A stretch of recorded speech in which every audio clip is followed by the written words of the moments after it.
Complaint ಕೊಟ್ಟಿದ್ದಾರೆ. ಏನಂತ ದೂರು ಕೊಟ್ಟರು?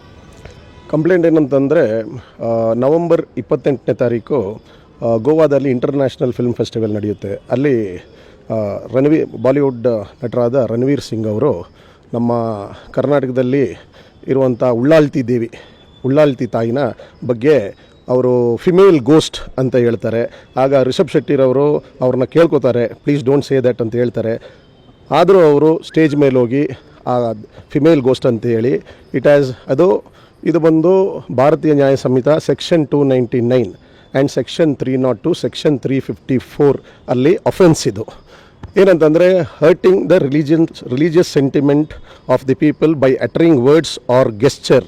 ಇದು ಬಂದು ಕ್ರಿಮಿನಲ್ ಅಫೆನ್ಸ್. ಇದಕ್ಕೆ ಬಂದು up to 3 years 1 year every ಸೆಕ್ಷನ್ಗೆ up to 1 year 2 years 3 years imprisonment ಇದೆ ಆ್ಯಂಡ್ ಫೈನ್ ಇದೆ ಆರ್ ಬೋತ್ ಅಂತ ಇದೆ. ಅದರಿಂದಾಗಿ ಇವ್ರ ಮೇಲೆ ನಾನು ಹೈಗ್ರೌಂಡ್ಸ್ ಪೊಲೀಸ್ ಸ್ಟೇಷನಲ್ಲಿ ಒಂದು FIR ಮಾಡಬೇಕು ಅಂತೇಳಿ ಈ ಸೆಕ್ಷನ್ಸಲ್ಲಿ ಕಂಪ್ಲೇಂಟ್ ರಿಜಿಸ್ಟರ್ ಮಾಡಿದ್ದೀನಿ. ಮತ್ತು ಈ ಆ್ಯಕ್ಟರ್ ರಣವೀರ್ ಸಿಂಗ್ ಅವರ ಹೆಂಡತಿ ಬಂದು ದೀಪಿಕಾ ಪಡುಕೋಣೆ ಅಂತೇಳಿ, ಅವರ ತಂದೆ Prakash Padukone renowned badminton player. ಇವರಿಬ್ಬರೂ ಪಡುಕೋಣೆ ಅನ್ನೋ ವಿಲೇಜ್ ಬಂದು ಬೈಂದೂರು ತಾಲೂಕಲ್ಲಿ ಉಡುಪಿ ಡಿಸ್ಟಿಕಲ್ಲಿ ಆ ಪ್ರದೇಶಗಳಲ್ಲೂ ಈ ಉಳ್ಳಾಲ್ತಿ ದೇವಿ ಬಂದು ತುಂಬ ಸುಪ್ರಸಿದ್ಧವಾದಂಥ ದೇವತೆ.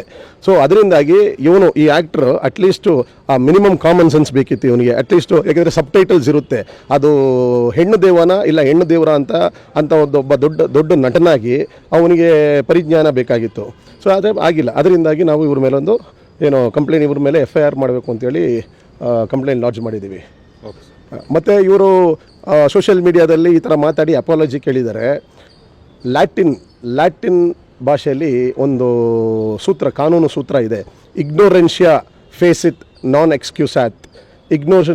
ignorantia facit excusat, ignorantia juris non excusat ಅಂತ ಹೇಳಿದ್ರೆ ignorance of fact is excusable, ignorance of law is not excusable ಅಂತ ಹೇಳಿ. ಮತ್ತು it is not apology is not it cannot erase the criminal liability. ದಂಡನಾರ್ಹ ಹೊಣೆಗಾರಿಕೆ ಏನಿದೆ ಅದನ್ನು ಅರೇಂಜ್ ಮಾಡೋಕ್ಕೆ ಬರಲ್ಲ. ಏಕೆಂದರೆ ಅಫೆನ್ಸ್ ಮಾಡಿಬಿಟ್ಟು ಎಲ್ಲರೂ ಅಪಾಲಜಿ ಕೇಳ್ಕೊಂಡು ಹೋದರೆ ಕ್ರಿಮಿನಲ್ ಅಫೆನ್ಸ್ಗೆ ಅಪಾಲಜಿ ಕೇಳೋಕ್ಕಾಗಲ್ಲ. It is not a legal defence. ಇದನ್ನು FIR ಮಾಡಿ ಅಂತೇಳಿ ಕೊಟ್ಟಿದ್ದೀವಿ. ಸೊ ಅವರು FIR ಮಾಡ್ತೀನಿ ಅಂತ ಹೇಳಿದ್ದಾರೆ. ಇದು FIR ಆಗಲೇಬೇಕು. ನೀವು ಕ್ರಿಮಿನಲ್ ಅಫೆನ್ಸ್ ಆದಮೇಲೆ NCR ಹೆಂಗೆ ಮಾಡೋಕ್ಕೆ ಬರುತ್ತೆ? ಕ್ರಿಮಿನಲ್ ಅಫೆನ್ಸ್ಗೆ NCR ಮಾಡೋಕ್ಕೆ ಬರೋದಿಲ್ಲ. ಕ್ರಿಮಿನಲ್ ಅಫೆನ್ಸ್ಗೆ ಸೆಕ್ಷನ್ 302 ಅಟ್ರಾಕ್ಟ್ ಆಗುತ್ತೆ, ಸೆಕ್ಷನ್ 299 ಅಟ್ರಾಕ್ಟ್ ಆಗುತ್ತೆ, ಸೆಕ್ಷನ್ 354 ಆಫ್ ದಿ ಭಾರತೀಯ ನ್ಯಾಯ ಸಂಹಿತೆ ಅಟ್ರಾಕ್ಟ್ ಆಗುತ್ತೆ. ಸೊ FIR ಮಾಡಲೇಬೇಕು. ಇದು ಕನ್ನಡ ಮತ್ತು ಹಿಂದುತ್ವ ಅಂದರೆ ಈ ದೈವಗಳದ್ದು ಅವ್ರಿಗೆ ಒಂಥರ ಆಟಿಕೆ ಆಗಿಬಿಟ್ಟಿದೆ ಅಂತ ಈ ಥರ ಮಾತಾಡೋದಿಲ್ಲ ಅನ್ಬಿಟ್ಟಿರ್ಬೋದು. ಮತ್ತು ಹಿಂದೆ ಸೋನು ನಿಗಮ್ ಕೂಡ ಮಾತಾಡಿದ್ರು, ಕನ್ನಡ ಅಂದಿದ್ದಕ್ಕೆ ಕನ್ನಡ ಅಂತ ಒಂಥರ ವ್ಯಂಗ್ಯ ಮಾಡಿದ್ರು. ಈ ಥರ ದೊಡ್ಡ ಆ್ಯಕ್ಟರ್ಸ್ ಈ ಥರ ವ್ಯಂಗ್ಯ ಮಾಡಿ ಇದ್ರ ಮೇಲೆ ಆ್ಯಕ್ಷನ್ ಆಗಿಲ್ಲ ಅಂದರೆ ಇದು ತಿರ್ಗಾ ಮುಂದೇನು ಎಲ್ಲರೂ ಇದನ್ನೇ ಶುರು ಹಚ್ಕೋತಾರೆ. ಆಮೇಲೆ ಮತ್ತು ಕಾನೂನು ಇರೋದೇನಕ್ಕೆ? ಅವರು ಲೀಗಲ್ ಏನಿದೆ ಪ್ರೊಸೀಜರ್ ಇದೆ ಅದು ಅವ್ರು ಫಾಲೋ ಮಾಡಲಿ. ಪನಿಷ್ಮೆಂಟ್ ಆದಾಗ್ತು ಅಂದರೆ ಅದು ಪನಿಷ್ಮೆಂಟ್ ಆಗಲಿ ಅವ್ರಿಗೆ. ಆ ಥರ ಯಾರು ಒಬ್ರಿಗೆ ಪನಿಷ್ಮೆಂಟ್ ಆದ್ರೇ ಇವ್ರಿಗೆ ಗೊತ್ತಾಗೋದು, ಇವ್ರು ಬುದ್ಧಿ ಕಲಿಯೋದು. ಇವರು ಸ್ಟೇಜ್ ಮ್ಯಾನರಿಸಮ್ ಅಂತ ಇದೆ, ಹೆಂಗೆ ಮಾತಾಡಬೇಕು ಅಂತ ಗೊತ್ತಿರಬೇಕಲ್ಲ ಇವರಿಗೆ. It has hurted the religious sentiments of Karnataka people and Hindus. Prashant ಮೇತಲ್ ಅಂತೇಳಿ, ಅಶೋಕ್ ಶೆಟ್ಟಿ ಅಂತೇಳಿ, ಇವರು ಕಿರಣ್ ಅಡ್ವೊಕೇಟ್ ಅಂತೇಳಿ.